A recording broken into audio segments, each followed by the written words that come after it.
नमस्ते। मैं आज आपको सुनाऊंगी कामदा एकादशी की व्रत कथा। कामदा एकादशी को फलदा एकादशी भी कहते हैं, क्योंकि ऐसी मान्यता है कि इस व्रत को करने से मनुष्य को 100 यज्ञों के समान ही फल मिलता है।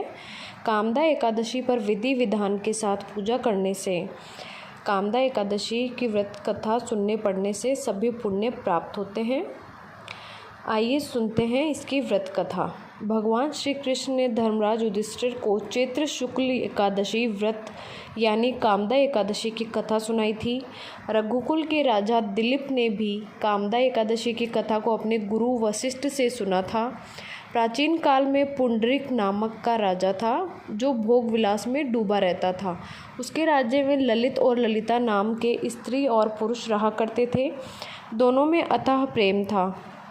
एक दिन राजा की सभा में ललित गीत गा रहा था, लेकिन तभी उसका ध्यान अपनी पत्नी पर चला गया और उसका स्वर बिगड़ गया। यह देखकर राजा पुंडरीक बहुत क्रोधित हुआ और उसने क्रोध में आकर ललित को राक्षस बनने का श्राप दे दिया।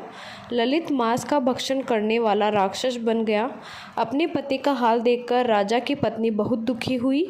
अपने पति को ठीक करने के लिए ललिता ने कई लोगों से इस बारे में पूछा। आखिरकार ललिता विंध्याचल पर्वत पर श्रृंगी ऋषि के आश्रम में गई। वहां जाकर उसने अपने पति का पूरा हाल कह सुनाया। ऋषि ने ललिता को मनोकामना पूरी करने वाला व्रत कामदा एकादशी का व्रत रखने के लिए कहा। साथ ही ऋषि ने कहा कि अगर वे कामदा एकादशी का व्रत रखती हैं और उसके पुण्य से उसका पति ललित फिर से मनुष्य योनि में आ जाएगा। ललिता ने भगवान विष्णु का ध्यान करते हुए विधि विधान से एक साथ कामदा एकादशी का व्रत किया।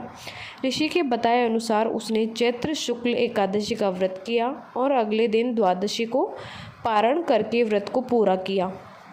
इस तरह व्रत पूरा होने पर भगवान विष्णु ने ललिता के पति को फिर से मनुष्य योनि में भेजकर राक्षस योनि से मुक्ति कर दिया। इस प्रकार दोनों का जीवन कष्टों से मुक्त हो गया और श्री हरि का भजन कीर्तन करते हुए अंत में दोनों को मुक्ति प्राप्त हुई। धन्यवाद।